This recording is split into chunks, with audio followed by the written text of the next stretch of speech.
আসসালামু আলাইকুম সবাইকে। আজকে আমরা যে টপিক নিয়ে কথা বলবো তা হচ্ছে গতিবিদ্যার মধ্যে সবচাইতে ইম্পর্টেন্ট পার্ট, অর্থাৎ প্রাস।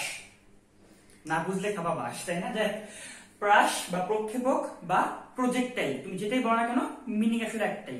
সংজ্ঞা কি ছিল? সংজ্ঞাটা হচ্ছে এরকম, ধরলা এই হচ্ছে তোমার গ্রাউন্ড।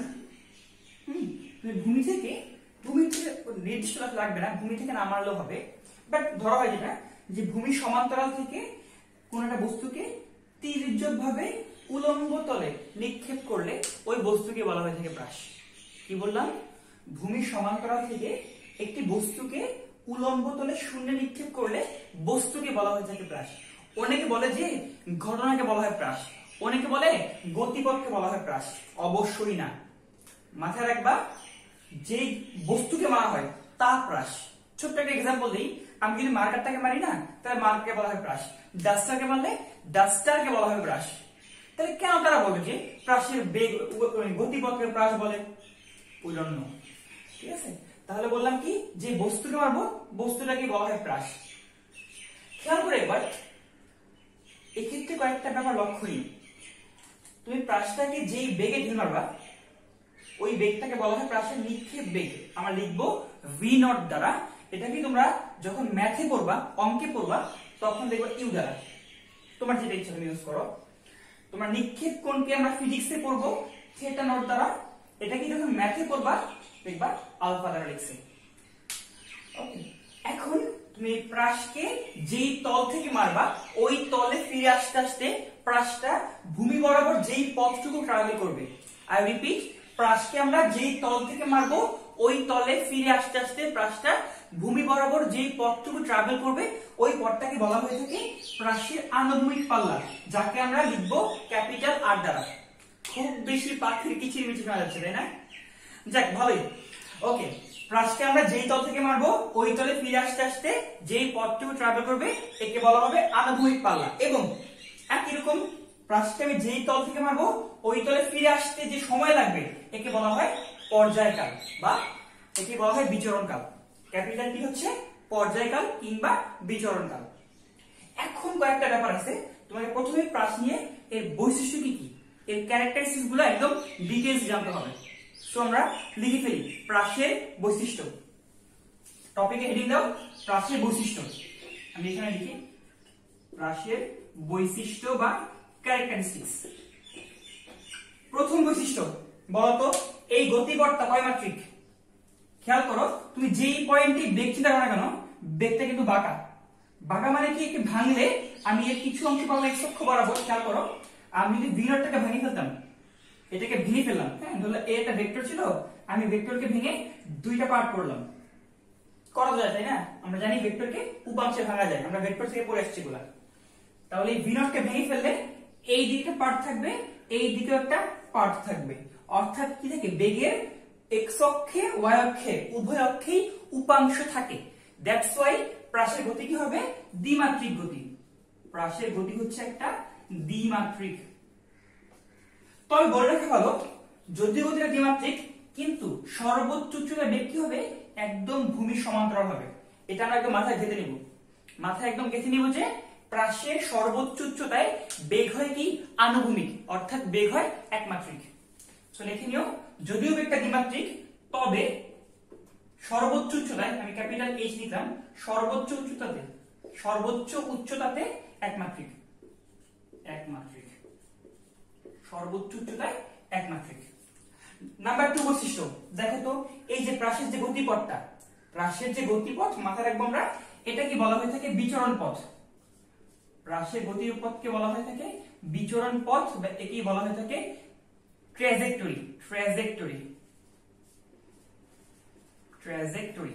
এখন দেখো তো, এই যে বিচরণ পথ, এটা কি সোজা না বাঁকা? অবভিয়াসলি বাঁকা। এর একটা নাম আছে, একেই বলা হয়ে থাকে পরাবৃত্ত বা প্যারাবোলিক। বাংলায় বললে পরাবৃত্ত, ইংরেজিতে বললে প্যারাবোলিক। সো লিখে নাও, প্রাসের গতিপথটা কি হবে? গতিপথটা হচ্ছে বক্রাকার। গতিপথটা হচ্ছে বক্রাকার এবং কোন বক্র? এটাকে বলা হয় প্যারাবোলা বা পরাবৃত্ত। প্যারাবোলা বা পরাবৃত্তাকার। এরপরে নাম্বার 3 বৈশিষ্ট্য দেখো তো, যখনই আমরা প্রাসকে ডিফাইন করে থাকি আমরা বাই ডিফল্ট ধরে নিই কি কোন প্রকার এয়ার রেজিস্ট্যান্স, বায়ুর বাধা নাই। সো প্রাসের ক্ষেত্রে দেখো তো এক্স অক্ষ বরাবর কোনো বাধা নাই, দ্যাট মিন্স এক্স অক্ষ বরাবর ত্বরণ কেমন হবে? বাধা নাই মানে কোনো বল নাই। আমরা জানি F = ma, যদি কোনো বল না থাকে, কোনো বাধা না থাকে, ত্বরণ কত হবে? শূন্য। দ্যাট মিন্স এক্স অক্ষ বরাবর প্রাসের ত্বরণ কত হবে? ত্বরণ ইন এক্স অক্ষ কত হয়? শূন্য। কিন্তু ভাইয়া ওয়াই অক্ষ কি হবে? খেয়াল করো, তুমি প্রাসকে নিক্ষেপ করলা, প্রাসটা কি উপরে উঠে নামে না সময়, আর গ্র্যাভিটি কাজ করে অলওয়েজ নিচের দিকে। আমরা যারা কেস 2 পড়ে আসছে উলম্ব তলে গতির মধ্যে, আমরা অবশ্যই বুঝবো এখানে গ্র্যাভিটি কাজ করে খাড়া নিচের দিকে। দ্যাটস ওয়াই এখানে গেছে অবশ্যই ত্বরণ আছে ওয়াই অক্ষে, এবং তা হচ্ছে নিচের দিকে জি। যদি আমি আদিবেগকে উপরের দিকে প্লাস ধরি, ত্বরণটা কত হবে? মাইনাস। দ্যাটস ওয়াই লিখবো আমরা প্রাসের ত্বরণ ইন ওয়াই অক্ষ তা হচ্ছে minus of G, A Y হচ্ছে মাইনাস জি। এই হচ্ছে 3 নাম্বার বৈশিষ্ট্য। নাম্বার 4 বৈশিষ্ট্য, খেয়াল করো তো, সর্বোচ্চ উচ্চতায় বেগ হচ্ছে এই বরাবর, আর ত্বরণ কোন বরাবর? ত্বরণ কাজ করে তো খাড়া নিচে, তাই না? এবং এদের মধ্যবর্তী কোণ কত? 90 ডিগ্রি। আর আমরা জানি দুটি ভেক্টরের মধ্যবর্তী কোণ 90 ডিগ্রি হলে এদের ডট গুণফল কত হয়? 0 হয়। এটা কিন্তু ঢাকা বোর্ডে আসছিল 2019 সালে, যে প্রাসের সর্বোচ্চ উচ্চতায় বেগ এবং ত্বরণের ডট গুণফল কত হয়? 0 হয়। বুঝে গেল? সো এই হচ্ছে আমাদের 4টা বৈশিষ্ট্য। And the last one, 5th বৈশিষ্ট্য, এটা একটু মুছে দিই তাহলে ভালো বুঝবা। 5 নাম্বার বৈশিষ্ট্য এরকম, একটু খেয়াল করি আমরা। যদি আমি প্রাসের গতিপথটাকে আমি আবার আঁকাই, এই হচ্ছে গতিপথ, এই হচ্ছে তার সর্বোচ্চ উচ্চতা। আমি সর্বোচ্চ উচ্চতা হতে একটা লম্বা আঁকালাম। খেয়াল করো, এর ডান পাশ যে কথা, বাম পাশ কি হুবহু সেম না? এটা কি সিমেট্রিক কার্ভ, এটা একেবারে প্রতিসম কার্ভ। এই ক্ষেত্রে যদি এইটুকু তোমার x হয়, এটা কত হবে? x হবে না। আর খেয়াল করে একটু, এই পুরোটাই ছিল, আর ছিল না। আমরা বলছিলাম প্রাসকে যেই তল থেকে মারা হয় ওই তলে ফিরে আসতে যে সময় লাগে তাকে বলা হয় কি, সরি, যে ওই তলে ফিরে আসতে আসতে যে পথ যায় ওই পথকে বলা হয় আনুভূমিক পাল্লা। এই পুরোটা হচ্ছে আর, এই পুরো পথটুকুকে বলা হচ্ছে আর। এটা কি আর এর অর্ধেক? আর এর অর্ধেক মানে হচ্ছে দেখো তো x কত হবে? r/2। অর্থাৎ বলতে পারো সর্বোচ্চ উচ্চতায় প্রাসের আনুভূমিক সরণ, দ্যাট মিন্স প্রাসটা ভূমি বরাবর যেইটুকু সরলো তা হচ্ছে আনুভূমিক সরণের অর্ধেক, সরি আনুভূমিক পাল্লার অর্ধেক। আমি আবার বলি, প্রাসেটা সর্বোচ্চ উচ্চতায় যেতে যেতে ভূমি বরাবর যেই পথটুকু গেল অর্থাৎ x, এটা হবে আনুভূমিক পাল্লার অর্ধেক। এটাও একটা বৈশিষ্ট্য, এটা আমাদের মাথায় রাখতে হবে। এবং সর্বোচ্চ উচ্চতায় বেগ কিরকম হয়? আনুভূমিক, এটা আমরা বলেই ফেললাম। সর্বোচ্চ উচ্চতায়, এই যে সর্বোচ্চ উচ্চতায় বেগ হয় একমাত্রিক, এবং ওই ক্ষেত্রে বেগ এবং ত্বরণের ডট গুণফল হয় 0। সো 5 নাম্বারটা ছিল কি আমাদের, যে সর্বোচ্চ উচ্চতাতে h তে x হবে r/2। তাহলে আমাদের এই 5টা বৈশিষ্ট্য একদম ক্লিয়ার হতে হবে। যদি আমরা এগুলো বুঝে থাকি অবশ্যই ভালো, না বুঝলে এটাকে আবার রিওয়াইন্ড করে দেখব। বাট এটা নিয়ে পুরো ক্রিস্টাল ক্লিয়ার আইডিয়া থাকা দরকার। এখন আমরা দেখব প্রাসের সবচেয়ে ইম্পর্টেন্ট দুইটা পার্ট, তা হচ্ছে বেগ বিশ্লেষণ এবং সরণ বিশ্লেষণ। তাহলে আমরা শুরু করব তা হচ্ছে সরণ বিশ্লেষণ দিয়ে। এখন আমরা দেখব প্রাসের একটা খুবই ইম্পর্টেন্ট পার্ট, তা হচ্ছে সরণ বিশ্লেষণ। সো প্রথম কথা, আমি গ্রাফটা একটু ভালো করে আঁকাই। এবার খেয়াল করো, এই ধরুন আমাদের নিক্ষেপ বিন্দু, অর্থাৎ তুমি এই বিন্দু হতে প্রাসটাকে নিক্ষেপ করবা। প্রাস কি হতে পারে? তুমি যে ঢিল মারো, কথা দেখো না, ক্রিকেট খেলার সময় আমরা বল দিই কিভাবে, ঢিল মেরে বল দিই, ওই যে গতিটা, ওইটাই প্রাস। কিংবা একটা গুলি করলে তাও কিন্তু প্রাস হয়, বা আমাদের বর্ষা নিক্ষেপ, ওইটাও প্রাস, একই ব্যাপার। ওকে, সো এই হচ্ছে নিক্ষেপ বিন্দু, অর্থাৎ যেই পয়েন্ট থেকে বস্তুটা রিলিজ হইলো। এখন নিক্ষেপ করলাম আর গতিপথটা মোটামুটি এইভাবে গেল। ধরি প্রাসকে আমি যে নিক্ষেপ করলাম, যে বেগে নিক্ষেপ করলাম তা হচ্ছে v0, আর যে কোণে নিক্ষেপ করলাম এই কোণটাকে বলা হলো θ0। আমরা ফিজিক্স যেহেতু পড়তেছি, ফিজিক্স বইয়ের কনভেনশনে ফলো করব। এখন খেয়াল করি, আমরা মনে করি নিক্ষেপের, এই নিক্ষেপ করলাম না, নিক্ষেপের টিটাই পরে প্রাসটা এই পয়েন্টে আসে, প্রাসটা মোটামুটি গিয়ে এই পয়েন্টে আসলো। এখন একটা কাজ করি, আমি এখান থেকে লম্বটা নিই, একটা লম্বা কালাম। আমাদের কোশ্চেনে বলে কি পৃষ্ঠার আনুভূমিক পাল্লা কত এটা বের করতে, আর বলে পৃষ্ঠার উলম্ব পাল্লা না বলি পৃষ্ঠার আনুভূমিক সরণ কত এবং পৃষ্ঠার উলম্ব সরণ কত, অর্থাৎ এক্স এবং ওয়াই কে বের করতে বলে। এখন আমরা এই এক্স এবং ওয়াইটাকে খুব ডিটেইলস বের করে দেখাবো। আর তার জন্য একটা কাজ করি। প্রথম কাজ একটা মাথায় রাখবা, প্রাচীর মধ্যে যারাই বাঁকা বাঁকা বা তির্যক এদেরকে আমরা ভেঙে সোজা করে ফেলবো, তাহলে আমার জন্য অ্যানালাইসিস করা ইজি হবে। দেখো এই ভিনটটা কি বাঁকা না, একে তুমি ভেঙে ফেলো। ভেঙে একটা পার্টকে নাও এই বরাবর, একটা পার্টকে নাও এই বরাবর। যদি এক্স অক্ষ বরাবর নাও, দেখো এই পার্টটা কত হবে, এই পার্টটা এমন হবে না আসলে। দেখো তো ভিনট লিখে, ভিনট আমরা জানি সবাই, তুমি আবার শিখাই দিই। আমরা জানি একটা ভেক্টর যদি এফ থাকে, এটাকে ভাঙতে হয় যার সাথে কোণ তা অলওয়েজ কস হয়, তাহলে এটা কত হবে এফ কস থিটা, এর লম্বটা কত হয় এফ সাইন থিটা। এটা মানে কি রে, এফ ছিল তুমি এটাকে ভেঙে ফেলছো, এখন তো শেয়ার নাই। ওকে, ব্যাপারটা এরকম, তোমার কাছে ছিল 100 টাকা, তুমি দান করে দিলা, করলা কি এক পাশে দিলে 60 টাকা, এক পাশে দিলে 40 টাকা, এরকম ভেঙে ফেললা। ঠিক আছে, সো একটা ভেক্টরকে ভেঙে ফেললে এভাবে ভাঙা যায়, যার সাথে কোণ তা হবে cos আর তার লম্বটা হবে sin। একই কথা ভি নট ছিল, এই কোণ ছিল থিটা নট, ভেঙে ফেলি, এইটা হবে কত V naught cos theta not, এর লম্বটা কত হবে V naught sin theta not. এখন আমি একটা ছক করি, ঠিক আছে, তাহলে আমাদের জন্য খুব সহজে বুঝে যাবে।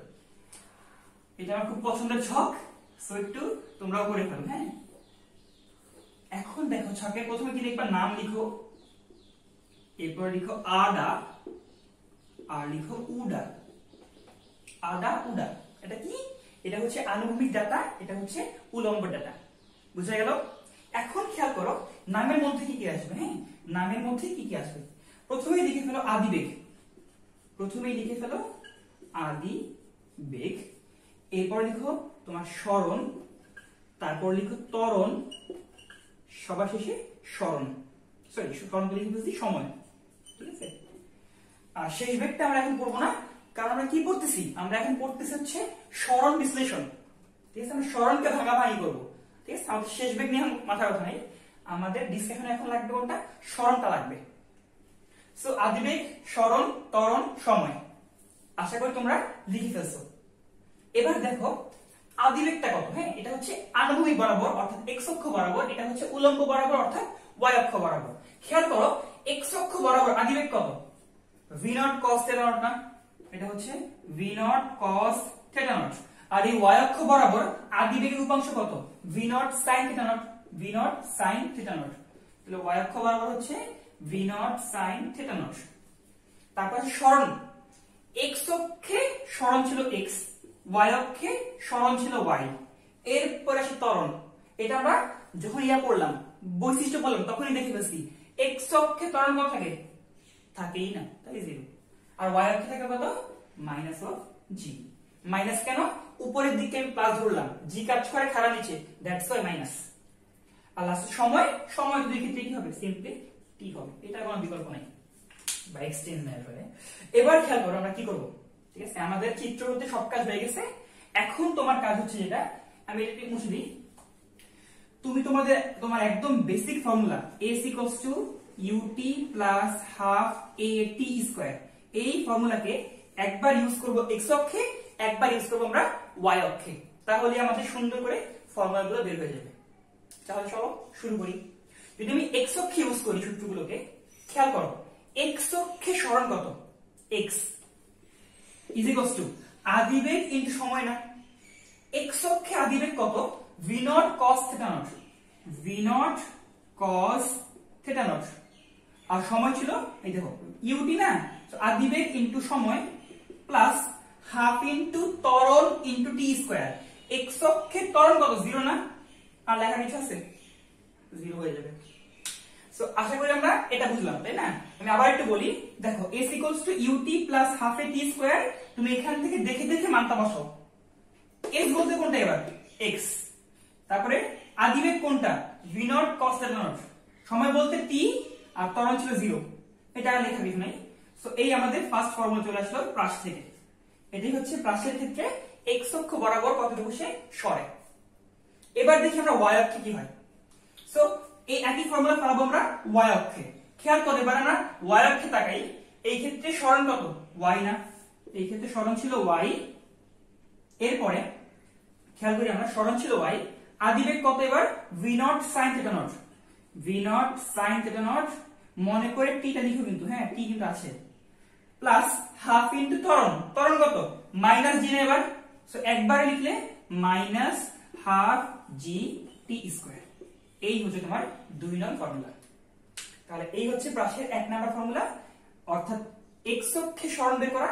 পরেরটা হচ্ছে 2 নাম্বার ফর্মুলা, অর্থাৎ ওয়াই অক্ষে সরণ বের করা। এবার যদি আমি এই মানটাকে উপরে বসাই দিই, হ্যাঁ চেঞ্জ করে একটু এবারটা কাজ করি, হ্যাঁ এবার যদি আমি এই যে 1 নং সমীকরণ থেকে টি এর মান বের করে 2 এ বসাই, তখন দেখবো আমরা আরো একটা ফর্মুলা পাবো যার মধ্যে টি থাকবে না। সো খেয়াল করি আমরা, আমি এখানে লিখে দিচ্ছি, দেখো আমি 1 নং থেকে টি এর মানটা বের করি, টি কত আসবে খেয়াল করি আমরা, x by a equal to না x divided by v nought cos theta nought, v nought cos theta nought. আমরা এখান থেকে করলাম কি, x এর মানটা সরি t এর মানটা বের করলাম, এটাকে ধরে আমরা 2 এ বসাই দিই। তো 2 এ বসালে কাটাকাটি করলে যা আসে আমি ডাইরেক্টলি তা লিখে দিই, তখন দেখবা y টা এমন আসবে, y ইকুয়াল টু আসবে কাটাকাটি গিয়ে x tan theta, x tan theta nought minus G X square by 2 v nought square cos square theta nought. একটু বসায় দেখো তোমরা, এটাই আসবে আসলে। সো এই হচ্ছে আমাদের থার্ড ফর্মুলা। হ্যাঁ দেখো অনেক ক্ষেত্রে এটা লাগে আমাদের, কারণ কি তারা x বলে দেয় y বের করতে হয়, অথবা y বলে দেয় x বের করতে হয়, তখন যে আমাদের কষ্ট করে আবার t বের করতে না হয়, তাই আমরা ডাইরেক্টলি এটা ইউজ করলেও পারি। সো এই হচ্ছে আমাদের প্রাসের সরণ বিশ্লেষণের পুরো পার্টটুকু। দেখবে এই 5 থেকে 7 মিনিট তুমি ভালো করে পড়লে তুমি এটা অনেক অনেক বেশি কাজে দেবে। কারণ আমি যখন প্রাস পড়ছিলাম না, আমার নিজের পার্সোনালি অনেক বেশি টাইম লাগছে প্রাস পড়তে, আমি বুঝতামই না প্রাসের ব্যাপারটা, বাট আলটিমেটলি অনেকদিন পরে যখন এভাবে পড়া শুরু করলাম, তখন দেখি না আসলে প্রাস তো সহজ।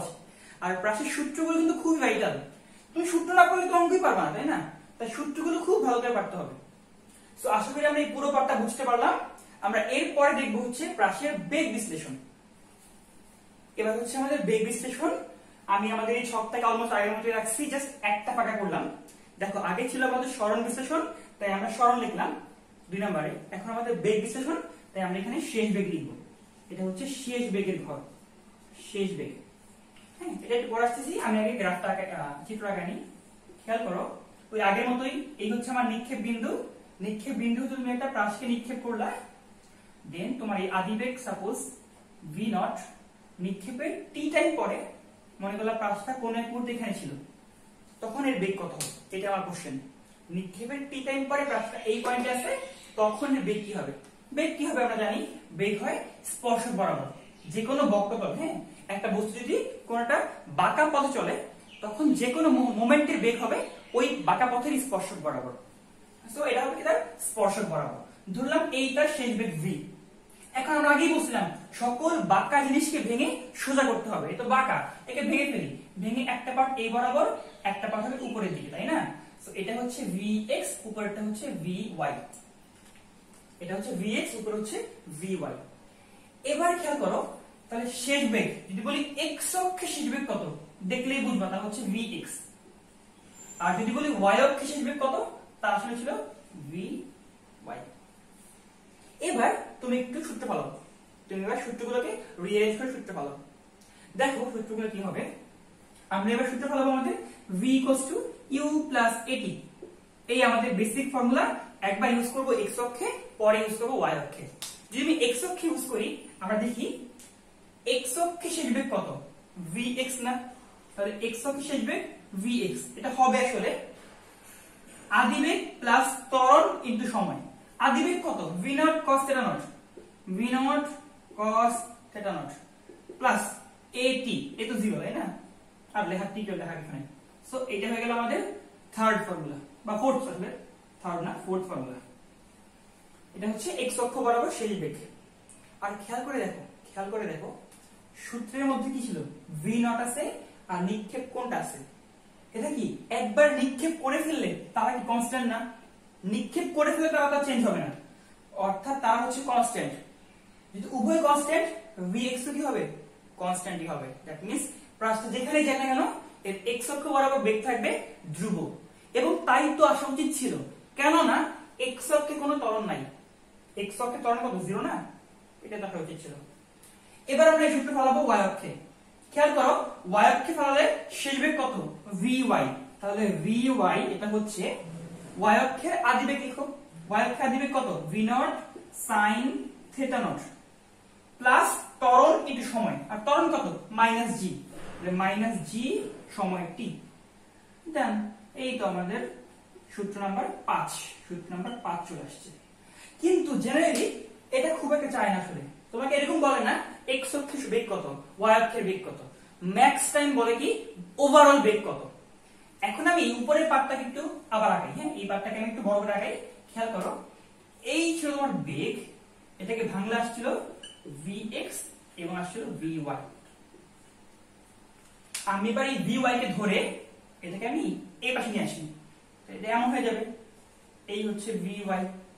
আর দেখে বুঝতে পারতেছো আমরা সবাই জানি x অক্ষ y অক্ষ পরস্পর লম্ব, তাহলে v কত হবে, v হবে vx এবং vy এর পিথাগোরাস দিয়ে পাবো প্রতিভুজ আকারে, তাহলে v হবে √vx এর স্কয়ার প্লাস vy এর স্কয়ার। তাহলে সামারি বললে যখন তোমাকে বেগ বের করতে বলবে তুমি vx প্রথমে বের করবা, vy তারপর বের করবা, এরপরে vx এবং vy এর মানটা বসা দিয়ে এখানে তুমি বেগ পাবা। কিন্তু ভাইয়া ভুলে গেলে চলবে না, বেগ একটা ভেক্টর রাশি, তাই কি দিকটাও বের করতে হবে, তাই না? এখন যদি বলি দিক কি হবে, কিভাবে করবা, তুমি এই কোণটা বের করে ফেলো না, এটাই হচ্ছে দিক। এই কোণ নাম দিলাম আমরা থিটা, আগে কি ছিল থিটা নট, নিক্ষেপ কোণ ছিল থিটা নট, আর এটা হচ্ছে থিটা। ওকে, তাহলে এবার কি সূত্র ফলে আমরা এখানে তুমি এই ত্রিভুজে, যে এই ত্রিভুজে tan নাও, tan থিটা আমরা জানি টেরা লম্বাভূত, লম্ব বাই ভূমি, লম্ব কোনটা কোণের বিপরীতে কিন্তু লম্ব, লম্ব হচ্ছে vy, ভূমি হচ্ছে vx, তাহলে vy ওভার vx, তোমার এটাও লাগতে পারে। তাহলে এই ছিল আমাদের প্রাসের সরণ বিশ্লেষণ এবং বেগ বিশ্লেষণের পুরো কনসেপ্টটা। আশা করি আমরা এই পুরো কনসেপ্ট ব্যাপারটা খুব ভালো করে বুঝতে পারলাম। ধন্যবাদ সবাইকে।